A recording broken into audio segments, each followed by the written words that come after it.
Jadi saya kira kita kembali ke jawaban awal saya. Dipelajari dulu secara teknis dagang. Yang dikursuskan itu apa?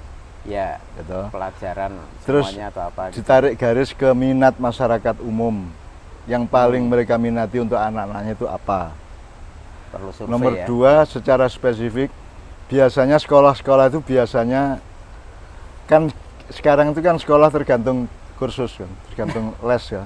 Ya, Sudah ada sekolahan tapi kalau nggak ikut les nggak lulus kan itu kan. Jadi Ya. itu kan ironi zaman modern yang juga luar biasa. Jadi dipelajari di sekolah-sekolah itu biasanya untuk menuju tahap berikutnya dari para siswa itu biasanya butuh les apa. Nah itu yang dimasukin kan gitu kan. Atau secara gerambiang apa yang paling dibutuhkan anak-anak untuk les gitu kan. Itu yang dikerjakan. ya, Jadi itu ilmu dagang biasa. Nek uang butuh kadul yang gawe kadul, wong butuh geduk yang gawe geduk kan gitu kan. Kita lihat atau punya imajinasi orang ini sekarang ini bosen sama misalnya es jeruk, mungkin besok dia golek es degan atau besok dia golek es jahe misalnya gitu ya. Itu ilmu yang agak lebih ke depan gitu ya. ya, Nah, nomor 1 dipelajari secara teknis ilmu dagang dulu. ya. Ilmu dagang itu artinya bukan Anda mau memperdagangkan barang, tapi Anda mau menjual jasa Anda, ngursus anak-anak kan gitu kan. Ya. Nah itu harus dipelajari pemetaannya secara seksama. Jadi semacam penelitiannya agak lebih dekat betul dengan kebutuhan masyarakat atau anak-anak sekitar nih. Termasuk dengan akselerasi sekolahan toh. Ya, Sekarang misalnya orang itu butuh les matematika apa butuh les agama, kan orang les agama. Ya. Misalnya gitu kan. Nah itu dipelajari yang mana yang paling dia bisa, dibutuhkan. yang paling dibutuhkan. Gitu. Selebihnya kalau itu semua sudah dilakukan dan tetap ada kendala-kendala macam-macam ya diistighfari. Mungkin ada sesuatu yang salah dalam hidup saya sehingga Allah tidak mengizinkan saya untuk membuka ini dan seterusnya, melancarkan ini gitu ya. Ya istighfar yang banyak. Tuh. Oke. Kalau saya harus menentukan terus apa leren, ya saya sebagai manusia bilang terus. Ya. Tapi itu juga tidak dengan jaminan bahwa kemudian dia akan sukses. Karena saya bukan Tuhan. Jadi terusnya itu karena prinsip bahwa kita nggak boleh berhenti berusaha, Iya. apakah bagaimana? Ya, terusnya yang sekarang untuk konteks yang sekarang adalah terus dengan meneliti kembali, mempetakan kembali, mempelajari kembali apa yang dibutuhkan anak-anak yang bisa kamu siapkan kursusnya dan seterusnya. Oke. Berarti terus tapi dengan mengevaluasi sampai ketemu perbaikan gitu ya. Oke, Mbak Vera Koto, jadi menurut Mbak Hanun yang paling utama pertama adalah mempelajari, membenahi dengan ilmu dasar dagang. Baru kemudian jika Mbak Vera terus, tetapi terusnya itu Saya dengan ingin evaluasi. kasih catatan kaki ya. Kalau saya sekarang menganjurkan ilmu dagang itu berarti saya tidak lantas mendorong Anda untuk menjadi kapitalis. Kapitalisme itu juga dagang, tapi dia memperdagangkan barang keduniaan ini kan. Dagang yang saya maksud adalah Anda bertukar faktor di antara masyarakat, bertukar manfaat kepada masyarakat yang tetap disiplin kepada pagar-pagar agama.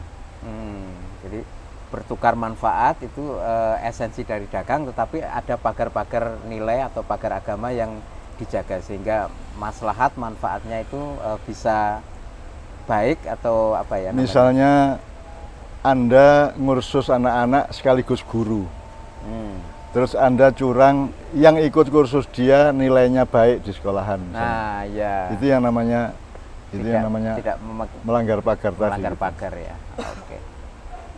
Oke, demikian Mbak Vera Koto, mudah-mudahan bisa menyemangati dan memandu Mbak Vera untuk mengambil langkah ke depan dari les-lesan yang sedang dirintis. Intinya untuk Mbak Vera ya, pelajari secara keduniaan, secara ilmu dagang, secara ilmu dagang itu yang sosial, tablik, ilmu tablik. Menyampaikan gitu. Ilmu menyampaikan dan menyampaikan kan kudu tepat ke siapa apa yang disampaikan. Tablik itu kan menyampaikan. Itu ilmunya Kanjeng Nabi. Ya. Kalau Anda Anda ke kampung yang sudah punya banyak mangga, Anda tidak usah jual mangga ke situ, kan gitu kan. Kan gitu kan. Jadi tablik itu menyampaikan sesuatu dari satu tempat ke tempat lain. Itu harus Anda perhitungkan apa yang disampaikan tepat apa tidak dia disampaikan ke situ dan seterusnya. Ya. Kan gitu. Oke. Jadi saya tidak nyuruh Anda jadi kapitalis, tapi Anda harus pinter hidup. Pinter urup-urap itu tadi. Urup-urap ya. Oke. Ini ada satu pertanyaan dari rekan kita, Mas Rohman dari Wonosari, Yogyakarta. Nah, Mbah Nun, pernah saya dengar pernyataan bahwa orang kaya dan atau orang miskin itu sebenarnya itu pawaan. Pawaan itu apa ya? Bakat atau seperti itu. Nah, Jawa apakah prejengan gitu kalau Jawa Timur? Apakah kalau kita ini orang miskin terus berusaha supaya menjadi orang yang cukup itu tidak bisa karena kita sudah pawaan tadi itu? Kok saya susah sekali beranjak dari miskin menuju cukup saja. Ini Mas Rohman ini. Saya kira pawaan atau prejengan atau ono wong pantes ora pantes gitu. Jadi wong sing ra ini pancen pantese sugih. Ono sing wong ono sing pantese sugih ning melarat ya ono. Ono sing pantese iki ming tukang parkir jebul dhek konglomerat ya ono. Jadi saya kira tidak bisa jadikan pedoman. Pawaan itu indikator luar yang sangat lemah. Indikator yang lemah. Yang lemah. Jadi kan kalau kita cari agak lebih dalam kan ada watak, ada ya atau kepribadian. Kalau kepribadian berarti kan ada susunan potensi di dalam diri seseorang yang tonjolan untuk berkemampuan dagang itu tinggi gitu ya.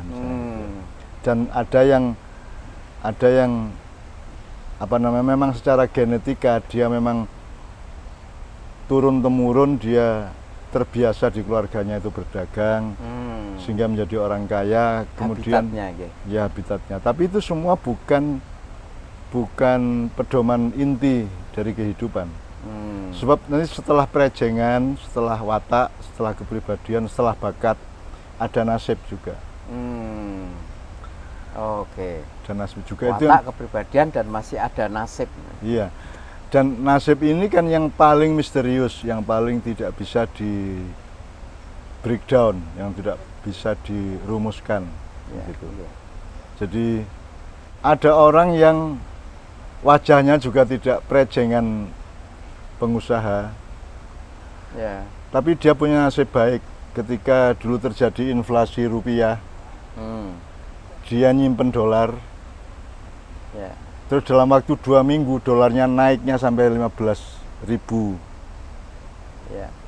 rupiah per 1 dolar waktu itu, sehingga dia tiba-tiba menjadi sangat kaya.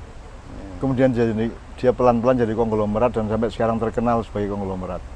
Kalau dilihat wajahnya ya enggak pawaan juga sebenarnya gitu. Jadi pawaan itu bisa juga digaduk-gaduk sebagai pawaan cocok karo sugih karo running janjane tidak mendasar.